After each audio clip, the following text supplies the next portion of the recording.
رب العالمين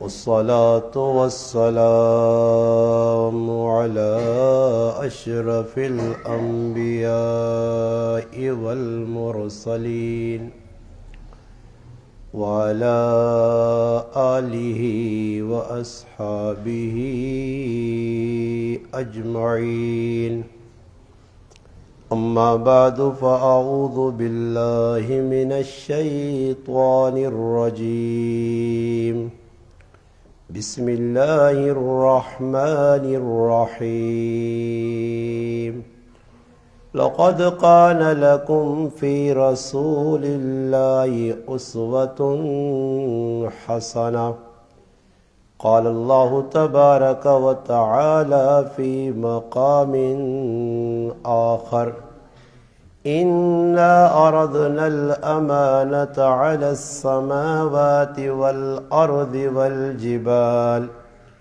فأبين أن يحملنها وأشفقن منها وحملها الإنسان إنه كان ظلوما جهولا قال النبي صلى الله عليه وسلم من رأى منكم منكرا فليغير بيده فإن لم يستطع فبلسانه فإن لم يستطع فبقلبه وذلك أضعف الإيمان أو كما قال النبي صلى الله عليه وسلم سبحان ربك رب العزة عما يصفون والسلام على المرسلين والحمد لله رب العالمين. تمام حضرات درود پاک پڑھیے. اللهم صل على محمد في أول كلامنا اللهم صل على محمد في أوسط كلامنا اللهم صل على محمد في آخر كلامنا. واجب الاحترام قابل صد تکریم علماء کرام، قرب و جوار سے تشریف لانے والے میرے عزیز دوستوں، بھائیوں اور بزرگوں، الحمدللہ اللہ پاک کے فضل و کرم سے 7 دسمبر سن 2024 جمادی الثانی کے بابرکت مہینے میں سنت ولیمہ تقریب ولیمہ کے موقع پر آپ کے ملیر کے مشہور اور معروف گاؤں بیروگوٹ کی جامع مسجد ایوبیہ میں آپ بھائیوں سے ملاقات کا شرف حاصل ہوا. اللہ پاک کی بارگاہ میں دعا ہے رب لم یزل میری آپ کی اس حاضری کو، یہاں مسجد میں بیٹھنے کو اپنی بارگاہ میں قبول و منظور فرمائے. اللہ پاک مجھے آپ کو حق بات کہنے، سننے، سمجھنے کی اور اس پر عمل کرنے کی توفیق عطا فرمائے. میرے میزبان مکرم، خصوصی طور پر اس مسجد کے امام و خطیب مفتی بشارت صاحب کشمیری مدذلو، اور میرے محترم بھائی اور دوست بھائی ریاض صاحب اور ان کی پوری فیملی، جن کی محبتوں بھری پیار بھری دعوت پر الحمدللہ آپ بھائیوں سے ملاقات ہوئی. اللہ پاک میری آپ کی اور جتنے مسلمان ہیں جو ہماری دینی نسبتیں ہیں اور دینی محبتیں، کیونکہ یہاں بیروگوٹ میں میری کوئی رشتہ داری تو ہے نہیں، دینی نسبت ہے. آپ کے الحمدللہ اس علاقے میں نے 9-10 سال کا عرصہ گزارا ہے. اللہ پاک یہ ہماری محبتیں یہاں بھی قائم دائم فرمائے اور اسی طرح اللہ پاک ہمیں جنت میں بھی اکٹھا ہونے کی توفیق عطا فرمائے. الحمدللہ آپ حضرات جانتے ہیں مجھ سے قبل آپ کے امام و خطیب آپ کے سامنے کچھ وضاحت کر رہے تھے ولیمے کی، الحمدللہ کہ یہ اللہ کے حبیب کی بتائی ہوئی سنت ہے، اور انہوں نے حدیث بھی خطبے میں پڑھی کہ اللہ کے محبوب نے فرمایا سب سے اچھا نکاح وہ ہے، اعظم و برکہ فرمایا برکت والا سب سے اچھا نکاح وہ ہے، فرمایا ایسرہ موعونہ جس میں خرچہ کم ہو. خرچہ جس میں کم ہو، یہ اللہ کے رسول بتا رہے ہیں۔ تو اب ہمیں سوچنا چاہیے کہ جس چیز کو اللہ کے حبیب بتا رہے ہیں وہ ہمارے فائدے کی ہے، جس چیز کو بتا رہے ہیں کرو وہ ہمارے فائدے کی ہے، جس سے منع کر رہے ہیں رک جاؤ، رکنا اس میں ہمارا فائدہ ہے۔ قرآن کریم میں وَمَا آتَاكُمُ الرَّسُولُ فَخُذُوهُ وَمَا نَهَاكُمْ عَنْهُ فَانْتَهُوا، اللہ کے حبیب جو چیز دیں وہ لے لو، جس سے منع کریں روکے اس سے رک جا۔ اور پھر اس چیز کو قرآن کریم میں بھی اللہ پاک نے مختلف مقامات پر بیان فرما کر اللہ کے حبیب کی زبان سے بھی یہ بات کہلوائی۔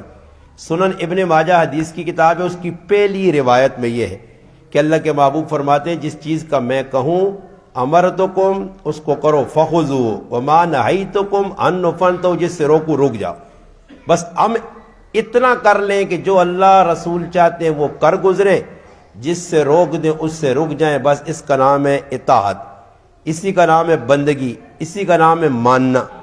اگر آپ اللہ رسول کی بات کو مانیں گے تو دنیاوی طور پر بھی آپ کی زندگی بہت اچھی گزرے گی، اور اخروی جو زندگی ہے قبر والی، جو حشر والی ہے، یہاں تو میرے بھائی دیکھو کوئی غریب ہے بیرو کوٹ میں، کوئی جو ہے نا مالدار ہے، کسی کا گھر اچھا ہے، کسی کا گھر کمزور ہے، کسی کے پاس اچھی سواری ہے، کسی کے پاس ہے ہی نہیں۔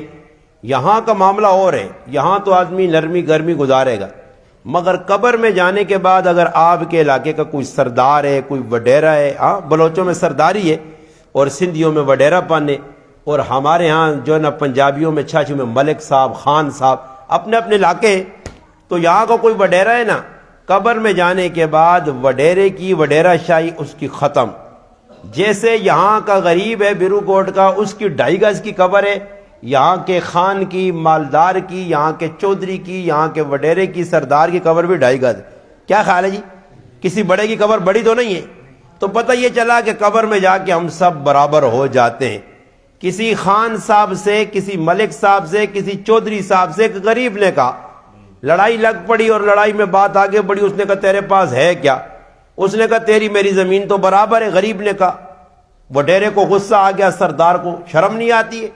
میں سینکڑوں جو ہے نا، میں اتنے میرے ایکڑ زمین ہے اور آپ کے پاس ہے کیا ہے؟ آپ تو میرے پاس مزدور ہو، خادم ہو، کام کرتے ہو، نوکر۔ اس نے کہا میں اس رہنے والی زمین کی بات نہیں کر رہا، یہ تو آپ بھی چھوڑ جائیں گے، میں بھی۔ وہ جو اصلی آرام گاہ ہے نا، گھر جسے آرام گاہ کہتے ہیں، آخری آرام گاہ قبر، میں اس کی بات کر رہا ہوں کہ تیری میری برابر ہے۔ تو بڑا ہے تب بھی تجھے 2.5 گز، میں چھوٹا ہوں تب بھی 2.5 گز۔ تو اللہ کرے کہ وہ جو قبر ہے نا، قبر کی زندگی ہماری اچھی ہو جائے، اور قبر کی زندگی بنے گی دنیا میں، یہاں رہ کر، یہاں اپنی مرضی کوئی نہیں۔ دیکھو میں آپ کو بتاؤں، میں تقریباً جیل میں بہت رہا ہوں، یہاں سے پڑھ کے گیا، پھر اللہ پاک کا فضل ہوا میرے کو، میں فضل سمجھتا ہوں، جیل کی زندگی میں نے گزاری ہے، جیل میں گیا ہوں، مجھے لے جاتا، اب بھی جیل میں جاتا ہوں۔ تو جیل کی زندگی بڑی عجیب زندگی، اور مجھے خوشی ہوتی ہے، مجھے ڈر نہیں تھا۔ جیل میں جب جاتا تھا تو قیدیوں سے پوچھتا تھا تو بھائی جیل میں کیوں آیا؟ تو وہ کہتے جی مولانا صاحب میں نے اتنے قتل کیے ہیں۔ کوئی کہتا تھا میں نے ماں کو قتل کیا، کوئی کہتا تھا باپ قتل ہوا، کوئی کہتا تھا بہن کو مارا، کوئی کہتا زمین کے جھگڑے میں آیا، کوئی کہتا گلی کے جھگڑے میں۔ مجھے پوچھتے تھے آپ کیوں جیل آئے ہو؟ تو میں کہتا تھا میں اللہ رسول کی بات کرتے کرتے اس جرم میں جیل میں آیا ہوں۔ مجھے ندامت نہیں ہوتی تھی، الحمدللہ خوشی۔ میں جب بھی جیل گیا ہوں کبھی پریشان نہیں ہوا، نہ میری والدہ پریشان ہوئی، نہ گھر والے پریشان ہوئے، کہ بھی اللہ کے دین کے لیے گئے۔ اور اللہ نے جیسے مجھے باہر عزت دی، اندر پولیس والے تھے، جیل میں میری عزت کرتے تھے، احترام کرتے تھے، محبت کرتے۔ اب بھی الحمدللہ فوج والے، رینجز والے، آرمی والے، ٹریفک والے، موٹر وے والے یا پولیس والے اتنی عزت دیتے ہیں۔ تو یہ عزت میری نہیں ہے، دین کی عزت ہے، ورنہ میں تو غریب آدمی ہوں بھائی، میرے پاس تو اتنا اپنا کوئی جائیداد نہیں ہے، ایک بالش زمین میری نہیں ہے، ایک بالش بتا رہا ہوں، گھر کے علاوہ میری ایک بالش زمین نہیں ہے کہ چلو میں وڈیرا ہوں میری بات چلتی ہے، نہیں۔ مگر دین کی محبت ان لوگوں کے دل میں تھی، اور میری بھی ماشاءاللہ وہ محبت میرے ساتھ کرتے تھے۔ تو جیل کے اندر میں نے جا کے پابندی سیکھی، جیل میں میری کوئی بھی بات اپنی مرضی سے نہیں ہوتی تھی۔ صبح اٹھتا تھا تو جیل والوں کی مرضی سے، سوتا تھا تو ان کی مرضی سے، کھانا صبح 10 بجے، اب صبح ناشتے کی ضرورت ہے مجھے فجر کے بعد، اب جیل کا کھانا کس ٹائم آئے گا وہ ان کی مرضی ہے، میں اپنی مرضی سے ناشتہ نہیں کر سکتا۔ اب 10 بجے ہمیں کھانا دیتے تھے، تو 10 بجے سے پہلے نہ میں مانگ سکتا تھا نہ بعد میں، کبھی ہم تو گھر میں 12 بجے کھاتے، ہم تو ظہر کے بعد کھاتے، نہیں۔ اب عصر کے بعد کھانا دیتے تھے رات کا، ہم نہیں کہہ سکتے تھے کہ رات کو 10 بجے کھانا ہے، ابھی موڈ نہیں ہے، طبیعت نہیں ہے، بھوک نہیں ہے۔ وہ کہتے یہ پڑا ہے کھانا، کھاؤ تو کھاؤ، نہ کھاؤ تو اپنی مرضی۔ تو اب وہاں جا کے ہمیں پتہ چلا، چھوٹا سا میرا کمرہ تھا، اس کمرے کے اندر ہی لیٹرین تھی، اس کمرے کے اندر ایک ہی ٹوٹی تھی، اس سے میں پانی پیتا بھی تھا، اسی سے استنجا اور وضو بھی کرتا تھا، اسی سے غسل بھی کرتا تھا، اور اسی سے کپڑے بھی دھوتا تھا۔ ایک ٹوٹی چھوٹی سی جگہ۔ وہاں جا کے پتہ چلتا ہے کہ اللہ کے محبوب نے فرمایا الدنیا سجن المؤمن و جنت الکافر، فرمایا دنیا مومن کے لیے قید خانہ ہے۔ تو مجھے پتہ چلا کہ قید خانے میں میری اپنی مرضی نہیں، میں نے ان کی ماننی ہے جو میرے اوپر کھڑے ہیں۔ تو یہاں دنیا کو اللہ کے رسول فرما رہے قید خانہ ہے، یعنی یہ بتانا چاہتے ہیں کہ اے مومن مسلمان تیرے لیے دنیا جیل ہے، قید خانہ ہے، یہاں اپنی مرضی نہیں چلانی، بس اللہ رسول کی مرضی چلانی ہے۔ اللہ کس بات پہ راضی ہے، اللہ کا حبیب کس بات پہ راضی ہے، کس کام کو کرنے سے اللہ خوش ہوگا، کس کام کو کرنے سے ناراض ہوگا۔ یہی چیز صحابہ میں تھی۔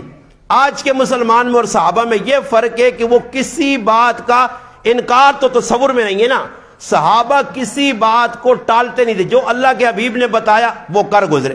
اب میں آپ کو ایک بات بتاتا ہوں کہ صحابہ اکرام کے ہاں یہ تھا کہ ہر وہ کام جو ہم کریں گے وہ اتباع رسول میں کریں گے، اور قرآن کا حکم بھی ہے قل ان کنتم تحبون اللہ فاتبعونی یحببکم اللہ، فرمایا شرط ہے کہ اتباع کرو اللہ کے حبیب کی، اللہ محبت کرے گا، وَيَغْفِرْ لَكُمْ ذُنُوبَكُمْ، گناہ بھی معاف کر دے گا۔ دو شرطیں اللہ کی، فرمایا پہلی ایک شرط اللہ کی ہے، اللہ کے رسول کی اتباع میں آؤ، میں رب محبت کروں گا، جب محبت کروں گا تو آپ کے پچھلے گناہ معاف ہو جائیں گے۔ تو پتہ چلا کہ اللہ کے حبیب سے محبت ہوگی تو ہماری مغفرت کا ذریعہ بنے گی، مگر جب محبت ہوگی تو پھر اتباع کرنا لازمی ہوگا۔ اب دیکھو بیرو کوٹ میں کوئی آدمی ہے، میں اس سے بار بار کہتا ہوں جی مجھے تو آپ مولانا صاحب، قاری صاحب، حافظ صاحب آپ سے محبت ہے، اب یہ کہتے ہیں پانی کا گلاس دو، کہتا ہوں نہیں بھائی میں تو نہیں دوں گا، تو یہ کہیں گے یار عجیب محبت ہے۔ جب محبت ہے تو محبت میں تو قربانی دینی پڑتی ہے۔ اب محبت اسی کا نام ہے کہ جو بات اللہ رسول کہتے ہیں اس کو مانو، جس سے روک دے رک جاؤ، پھر آپ دیکھو دنیا میں بھی آپ کی عزت ہے، دنیا کے ساتھ ساتھ آخرت میں بھی عزت ہے۔ ہم نے ایسے لوگ دیکھے جنہوں نے زندگی قرآن سنت کے مطابق گزاری، دنیا سے جانے کے بعد قبر بھی ان کی اچھی ہو گئی، آخرت بھی اچھی ہو گئی، دنیا میں بھی سرخرو ہو کے گئے، آخرت میں بھی۔ اب ہم نے کیسے پتا چلا، میں آپ کو بتاؤں، مثال دیتا ہوں۔ آپ دنیا داروں کے جنازے دیکھو اور دینداروں کے جنازے دیکھو، آپ کو زمین آسمان کا فرق نظر آئے گا۔ کیسے نظر آئے گا؟ آپ کے گاؤں میں، آپ کے علاقے میں، ملیر کے جو ہے نا ایریے میں کوئی بڑا چودھری صاحب پیسے والا آدمی مر جائے تو اس کے جنازے میں جو لوگ آئیں گے وہ نام نمود کی، یہ بات ایسی بتا رہا ہوں پتے کی، پوائنٹ کی، نقطے کی، یہ سمجھے۔ اب یہاں آپ کے علاقے میں کوئی آدمی مر گیا، کوئی وڈیرا پیسے والا جس کے باغ وغیرہ تھے، پیسے تھے، جائیداد تھی، مر گیا۔ اب اس کے جنازے میں لینڈ کروزر والے آ رہے ہیں، بڑی بڑی گاڑیوں والے آ رہے ہیں، مگر ان کے آنے کا مقصد کیا ہے؟ اپنی حاضری لگانا۔ حاضری لگانے سے مراد کیا ہے؟ آئیں گے، اس کے بیٹوں کے سامنے ہوں گے، اس کے رشتہ داروں کے سامنے ہوں گے، مقصد یہ ہوتا ہے کہ اگلا سمجھے کہ میں حاضر ہو گیا۔ اب اس سے مرنے والے کو کوئی فائدہ نہیں، ایسے کروڑوں آدمی جنازہ پڑھیں گے، مرنے والے کو کچھ فائدہ نہیں کہ ریاکار آدمی کا کوئی عمل اللہ کے ہاں قبول نہیں ہے۔ بات یہ پتہ چلی۔ اب وہ لوگ کیوں آتے ہیں کہ بھئی ہم آج آئیں گے جنازے پہ اس کے، کل اس کے بیٹے ہمارے باپ کا جنازہ پڑھیں گے، تو پتہ چلا کہ یہ سارا ریاکاری ہے، اور ریاکار آدمی کا اب اللہ عمل قبول نہیں کرتا۔ اب اسی کے ساتھ ایک دیندار آدمی مر گیا، کسی مفتی صاحب کا، کسی مولوی صاحب کا، کسی پیر صاحب کا، کسی شیخ کا انتقال ہو گیا۔ اب جو لوگ جنازے میں آ رہے ہیں ان کا کوئی پیسے کا لین دین نہیں ہے، کوئی چودراہٹ کا لین دین نہیں ہے، کوئی ان کے ساتھ اور کوئی دنیاوی لین دین نہیں، یہ صرف عقیدت میں عالم سمجھ کے، مفتی سمجھ کے، بزرگ سمجھ کے اس کے جنازے میں شریک ہو رہے ہیں۔ میں مثال دیتا ہوں، تبلیغی جماعت میں جنید جمشید تھے، مشہور تھے تبلیغی جماعت میں، اب ان کا انتقال ہوا، جہاز میں ایکسیڈنٹ ہوا، وہ مر گئے، کراچی ان کی لاش آئی، کراچی کے رہنے والے تھے، یہیں پہ دفن ہوئے دارالعلوم میں۔ اب ان کے جنازے میں لاکھوں لوگوں نے شرکت کی، پنجاب سے لوگ آئے، سرحد سے لوگ آئے، بیرون ممالک سے۔ اب پنجاب والے پوچھو جنید جمشید کے جنازے میں کیوں جا رہے ہو، آپ کو کیا ملے گا؟ کوئی رشتہ دار ہے آپ کا، کوئی تعلق تھا؟ وہ کہتے نہیں، وہ دیندار تھا، اس کی وجہ سے ہم جا رہے ہیں، ہو سکتا ہے کہ اللہ کے ہاں وہ مقبول ہو اور اس کے جنازے میں ہم شرکت کریں، ہماری بھی مغفرت ہو جائے۔ تو دینداروں کے جنازے جو ہوتے ہیں وہ خالص اللہ کے لیے ہوتے ہیں، اور دنیا داروں کے جو جنازے ہوتے ہیں وہ دنیا کے لیے ہوتے ہیں۔ اسی لیے امام احمد بن حنبل رحمۃ اللہ علیہ نے فرمایا، لوگوں ہمیں دنیا میں نہ دیکھنا کہ ہم کس پائے کے لوگ ہیں، مرنے کے بعد ہمارے جنازے تمہیں بتائیں گے کہ ہم کون تھے۔ اب کراچی کی تاریخ میں دیکھ لو، جتنے بڑے جنازے علماء کے ہوئے اتنا دنیا داروں کے نہیں۔ پھر دوسری بات جو پتہ کی ہے، اب جس عالم کا جنازہ ہے اس میں مفتی صاحب آ رہے ہیں، حافظ صاحب آ رہے ہیں، شیخ صاحب آ رہے ہیں، قاری صاحب آ رہے ہیں، دیندار لوگ زیادہ شریک ہوتے ہیں۔ اب دیندار جتنے بھی آئیں گے ان کو جنازہ بھی آتا ہے، جنازے کے فرائض بھی پتہ ہیں، جنازے کی سنن بھی پتہ ہیں، جنازے کے اندر کیا پڑھنا ہے وہ بھی پتہ ہے، دعا کس جگہ پہ پڑھنی ہے، درود کہاں پڑھنا ہے، ثنا کہاں پڑھنی ہے، کھڑے کیسے ہونا ہے، جنازے کے مسائل کیا ہیں، پاکی پلیتی ان کو پتہ ہے، کھڑے ہونے کا انداز پتہ ہے۔ اب آپ کبھی یہ ٹرائی کریں، میں نے بڑے تجربے کی بات بتا رہا ہوں، میں نے تجربہ کیا، دنیا دار کسی آدمی کو آپ کو ایک میسج دے کے جا رہا ہوں، اب نہ آپ کا امتحان ہے بیرو گوڈ والوں، نہ میں نے اس پہ بات کرنی ہے، اتنا اشارہ کرتا ہوں، آپ میں چلا جاؤں گا، میرے سامنے کسی سے نہ پوچھو، میں چلا جاؤں گا، آپ بڑے بیرو گوڈ میں کسی مسلمان سے اتنا زیادہ لمبی چوڑی بات نہیں، اتنا پوچھ لینا کہ آپ روزانہ جنازے تو پڑھتے ہو نا، کسی آدمی سے بیرو گوڈ میں پوچھنا کہ جنازے میں فرض کتنے، جنازے میں آپ سے نہیں پوچھوں گا، کیونکہ آپ کا امتحان نہیں لینا مقصود، آپ کہیں کہ مولانا صاحب پوچھ رہا، میں تو آئے گا نہیں تو بے عزتی ہو جائے گی۔ ہم آپ کی گردن نیچے نہیں کرنا چاہتے، آپ کو صرف توجہ دلانا چاہتے کہ آپ نے زندگی گزاری، کالے سے بال سفید ہو گئے، ہزاروں جنازے آپ نے منیر کی پٹی میں پڑھے، آج تک آپ کو یہ بھی پتہ نہیں کہ جنازے میں فرض کتنے ہیں، اور فرض جب آپ کا چھوٹے گا تو آپ کا جنازہ نہیں ہوگا۔ اب آپ لوگوں سے پوچھو جنازے میں، ان سے اتنا پوچھو کہ جنازے میں کھڑے ہونے کے کیا آداب ہیں، وہ کون سے ہیں، جنازے میں جب آپ سلام پھیرتے ہو تو اس کے 3 انداز کون سے ہیں، اللہ کے حبیب نے کیا کیا بتایا۔ اب میں ایک بات درمیان میں عرض کر کے آگے نکل جاتا ہوں، ایک اشارہ کرتا ہوں، ہر جگہ کیا، امتحان لینا مقصود نہیں ہے، اشارہ کرتا ہوں، نہ آپ سے سوال ہے کہ آپ جواب دیں، نہ آپ دیں گے۔ اب آپ مجھے بتاؤ، آپ کے علاقے میں کوئی آدمی مر گیا، آپ جنازے میں چلے گئے، جنازے میں شریک ہوئے، پہلی صف میں آپ امام کے پیچھے کھڑے ہو گئے، امام کے پیچھے کھڑے ہو گئے، امام کے آگے میت ہے، پیچھے آپ کھڑے، اب پیچھے 50 صفیں اور بنی ہوئی ہیں، او دور تک لوگ کھڑے ہوئے۔ اب اللہ نہ کرے آپ کا پہلی صف میں وضو ٹوٹ گیا، آپ کا پہلی صف میں وضو ٹوٹ گیا، تو اب مجھے آپ بتائیے کہ جنازہ وضو کے بغیر ہوگا؟ کیوں جی یعقوب بھائی؟ نہیں ہوگا، جنازہ ہوگا ہی نہیں وضو کے بغیر۔ اب کیا کیا جائے؟ آپ تو ابھی کھڑے ہوئے اور آپ کو وضو ٹوٹ گیا، ابھی تو جنازہ باقی ہے، آپ نے کرنا کیا ہے؟ اب یہاں کریں گے کیا بغیر وضو جنازہ پڑھیں گے؟ جب ہوگا ہی نہیں، اب آپ پیچھے نکل نہیں سکتے، پیچھے تو صفیں بنی ہے، نکلنے کا طریقہ آپ کو نہیں پتا۔ اگر آپ نکل کے جا رہے ہیں بار وضو کے لیے، جب آپ وضو کریں گے آئیں گے 4 تکبیر نماز جنازہ، 1 منٹ کا جنازہ ہوتا ہے، جنازہ تو ختم، تو پھر کرنا کیا چاہیے؟ اب یہ مسئلہ آپ کے اوپر چھوڑ رہا ہوں، میں آپ کو نہ جواب دوں گا، یہ امتحان میں آپ کو ڈال کے جا رہا ہوں، کل پوچھ لینا، آپ کو پتہ نہیں ہے آپ کسی اپنے سے پوچھ لینا کہ کیا کرنا ہے، یہ مسئلہ۔ دوسرا مسئلہ کہ اب آپ آئے، آپ جنازے میں روزانہ یہ مسئلے بتا رہا ہوں، نشاندہیاں کر رہا ہوں کہ جو آپ کے فائدے کی بات ہے۔ آپ جنازہ پڑھنے آئے، جنازے میں کتنی تکبیریں ہوتی ہیں جی؟ آپ کے علاقے میں 4 ہے، ہمارے علاقے میں تو 6 پڑھتے ہیں لوگ، جنازہ تو ہے کہ مگر وہاں 6 کیوں پڑھتے؟ کیوں جی ندیم بھائی؟ کتنی تکبیریں ہوتی ہیں؟ سچ بتاؤ، 6 یا 4 ہے؟ 4 ہے، چلو پکے ہیں، یہ کہہ رہے چلو بیرو گوڈا کی مانتے ہیں جی، 4 پہ آتے، 4 تکبیریں ہیں نا جی۔ اب 4 تکبیریں آپ نے جنازے میں شرکت کی، آپ آئے تو امام صاحب مفتی بشارت صاحب نے جنازے کی 3 تکبیریں کہہ ڈالی، آپ آئے آخری تکبیر میں، جنازے کو پیچھے لوگ آتے ہیں نا، پہنچتے ہیں جلدی میں آتے ہیں، جنازہ ہو رہا ہے، اب آپ آگے اللہ اکبر کر کے کھڑے ہو گئے، اب 3 تکبیریں تو آپ کی چھوٹ گئیں، اب ایک پڑھی ہے تکبیر آپ نے۔